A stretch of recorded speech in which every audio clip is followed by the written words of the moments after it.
I almost feel I need to make this video for soccer fans that are curious, or new soccer fans that are curious as to what is going on. They're watching the Gold Cup and they're seeing someone score back-to-back hat tricks, and they may go on Twitter and saying, "Why are people arguing about this dude? What am I missing here?" This argument, and again, it's probably a smaller problem than we think, but it's out there. So much so that Jesus Ferreira has gotten this nickname, which is very clever, the Pirate of the Caribbean. Is it Caribbean or is it Caribbean? Am I the only one who thinks this? Either way, he's scoring incredible goals, and people are diminishing it. And, I don't know how we describe it, or they're feeling that an asterisk has to be attached to what he's accomplishing. And I'm not in the business of asterisks in sports because we go down a very slippery slope. We could say, yeah, Wilt Chamberlain scored 100 points, but he was guarded by Mean Joe Viterbo, who's 5'8". I don't know if that's accurate. Mean Joe Viterbo was actually a character in the original Death Race 3000 classic with Robert Carradine and Sylvester Stallone, remake with Jason Statham. But we don't know. We don't know, if the St. Louis Cardinals won the World Series, and the reason they got there is because their division was the worst. So when we start putting asterisks on sports, it gets a little weird. So we don't do asterisks. But there is this push and pull with the American fan base directed at Jesus Ferreira. We're going to break that all down here on the Soccer OG. Check out the Soccer OG podcast where all podcasts are available. If you haven't listened to the one with Brian Dunseth or the whole library, there'll be one out later this week with Luke Wildman. We will talk about the Gold Cup, the Canadian national team, and the U.S. national team. And hopefully there's some life for Canada. They're playing later this week. Hopefully they can make the quarterfinals. We'll know soon enough. And like and subscribe our videos here. Got plenty of videos. And thanks for everyone who followed us. Please follow us here so we can get the word out. Hit that like button. Hit it. Hit it! With everything! Jesus Ferreira. It's a name that makes, it just brings out the best and the worst in people, right? But this obviously goes back to a guy who was given a great opportunity by Greg Berhalter in the build-up towards the World Cup. He made the World Cup roster. I don't think anyone could really say they were surprised about that when you look at the players that were making it. If Jesus Ferreira didn't make that World Cup roster, it would have been weird considering he was brought in at every camp. It doesn't mean you make it. Look what happened to Ricardo Pepi, who we'll talk about here, who's a teammate of Jesus Ferreira's at FC Dallas. And those guys are tight. I was listening to Herculez Gomez. He was mentioning how Jesus Ferreira, when the World Cup was announced, his first feeling was how bad he felt for his guy, Ricardo Pepi. So, that should say something about what we're dealing with Jesus Ferreira. But, this argument that he's not a number 9. He's maybe playing out of position. We have better options. They could all be true. And I got to say, after the World Cup and the Netherlands game, where I will say Jesus Ferreira should not have played in that game. And if he did play in that game, that shouldn't have been his first game. How weird it is for a player not to play at all in the World Cup and then come into the round of 16. That's on Greg Berhalter. Greg Berhalter did great in the group stages. Whatever the buttons he pushed were the right ones because they got through. Would Jesus Ferreira have been better than Josh Sargent, who logged most of those minutes and did really well on hold-up play? I don't know. Greg Berhalter thought so, but then he brought him in because he thought it was a good matchup. You don't do that. You don't make that change there, even though Sargent wasn't 100%. We went in that, and it felt like that broke Jesus Ferreira. And I, for one, thought, maybe this is getting to him. And look, the criticism, there's that group of players that get a lot of criticism. He's really become the poster boy of it.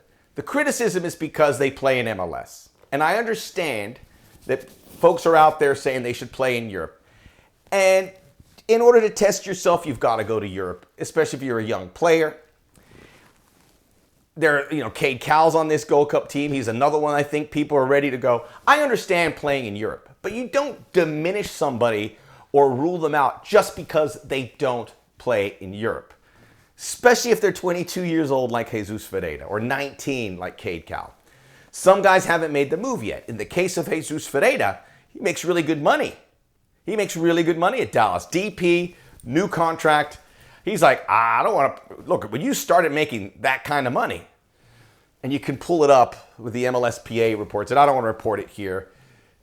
You don't just walk away. There's no guarantee he's going to make. I don't think he's going to make that in Europe. I think eventually he's going to go, I want to test myself. But he's the poster boy with Sebastian Lletget in the back of the day, and Aaron Long, and Jordan Morris, who they don't want don't want them on the national team. And by the way, most of those guys have been phased out, if not all of them, but Ferreira. I don't think you're going to see Aaron Long or Jordan Morris or any of the others that I mentioned, guys 25, 26 older in MLS, except for maybe Walker Zimmerman. I don't think you're going to see any of those guys called up other than Zimmerman and Ferreira and whoever remains there on the younger side. So you can't just rule it out. Okay, so let's move forward and accept the fact that Ferreira is a good player in MLS, worthy of making the national team. He didn't make the A side that played in the Nations League. It was Balogun and Pepi, undoubtedly the right choice. I don't think Jesus Ferreira is going to push in front of those two at any point. But remember, Ricardo Pepi had a really good 3 or 4 months. Prior to that, wasn't scoring goals. Came back to the national team, scored some goals. I believe that Jesus Ferreira made this World Cup roster because Greg Berhalter, I can't confirm this, Greg Berhalter tuned in to watch FC Dallas games to see Ricardo Pepi and then kept watching tape and going, this Ferreira guy's amazing. That's how it happened, because Ferreira wasn't on the radar and then all of a sudden he was when Pepi came in. That's just one man's opinion. So he was impressing coaches across the board, and he is certainly worthy to be in the discussion. We'll talk about that in a moment. But let's talk about what Ferreira has done at this Gold Cup. Played very well against Jamaica. I thought he was the best player for the U.S. Then he gets a hat trick against St. Kitts and Nevis, which I also thought was Nevis, but it's Nevis. By the way, I can say that because I visited that wonderful island. I got in trouble because they have these monkeys that run around all over the place. I forgot what they're called, and I fed one. That's a no-no. Still a wonderful time down there in St. Kitts. And then they blew out St. Kitts and they blew out Trinidad and Tobago. In those last 2 games, Jesus Ferreira scored a hat trick. Back-to-back hat tricks. We've never seen that in U.S. soccer history. And then the goals were really, really good. But because it was Jesus Ferreira and the dismay from not scoring against big teams, and I'm not diminishing it by saying that. I understand he's beating against teams because everyone said they wanted context. We don't apply context. You are not stupid. You tune in, you can see if someone's playing Argentina or playing St. Kitts, it's not apples to apples. Okay? You don't need that spelt out. So, because of everything that happened and the opponents, he wasn't getting any credit for it. But if you watch these games, it's irresistible that Jesus Ferreira is doing this. And I go back to the point that I made about how I thought he was broken. The fact that he came back, played really well with FC Dallas, he's got 10 goals, and then is able to play this well, as best as we've ever seen it. The fact that he overcame that says a lot about the guy. And by the way, we've heard it from all these players. We heard it from Paul Arriola. Sent a tweet when someone was talking about Tim Weah making the World Cup and it only happened because he got injured. They read Twitter. They read social media. They see what's being said. Jesus Ferreira is abundantly clear. And the hatred is nasty. And it only takes 10, 20 accounts to really set that tone. And other people, and even it's mainstream media too. I've seen some guys that are highly respected that are saying, we want context. I go, wait a minute. Relax. Because of all that, he scores his hat trick and people are no. Don't let him near the World Cup team. I'm like, what do you want him to do? Then he does it again. Tremendous goals. So we're not saying he should start for the U.S. men's national team in Copa America next year. Let's set that as the date. Now, I mentioned Pepi. Folarin Balogun's the number 1 guy he everything wanted. But I'll tell you this. If he hits a spell here where he's not scoring, and he had a goal in the Nations League, but if he hits a run and it doesn't fit, and there's no guarantee that he's going to fit, they're going to look for someone who's going to get them goals. I hope Balogun does that, and he'll have time to do that. He has the advantage of being given the number 9 shirt. Pepe's right behind him. Everyone else is competing for some spots. But if Balogun does not compete in these September friendlies and maybe into 2024, we're not seeing it, and I think we will, things are going to change. This is a very competitive U.S. men's national team. If you're not playing at this level, you will be exposed. We've seen that in the Nations League, and we've seen it with this exhilarating performance thus far from the Gold Cup. I think the U.S. team, the way they look, are going to storm to another trophy, just like they did in Las Vegas at the Nations League. So, Balogun and Pepi. And now the question is, and I've been arguing with people on Twitter, is who is number 3? Who is number 3? And Jesus Ferreira isn't number 10. He plays that his club the best. But that guy is fast. He stretches fields. While he's not a traditional number 9, if you put someone in the middle of the park with those credentials, that's a positive. So I say, yeah, he's a 10, but his value is he could be a number 9. If, God forbid, the U.S. plays with 2 forwards, he would be a fantastic number 11, running off a Balogun or Pepi. Pepi and Ferreira look good. So that versatility, to me, gives him a head up. Now, a guy like Josh Sargent's a great hold-up player, but if you have that in Pepi, do you bring Sargent if you're bringing 3 forwards, which I think they will, especially if it's a versatile forward, to rule out Jesus Ferreira here because he scored against St. Kitts and Trinidad and Tobago 2 hat tricks. It doesn't carry any weight. Let me finish this thought first before getting into that.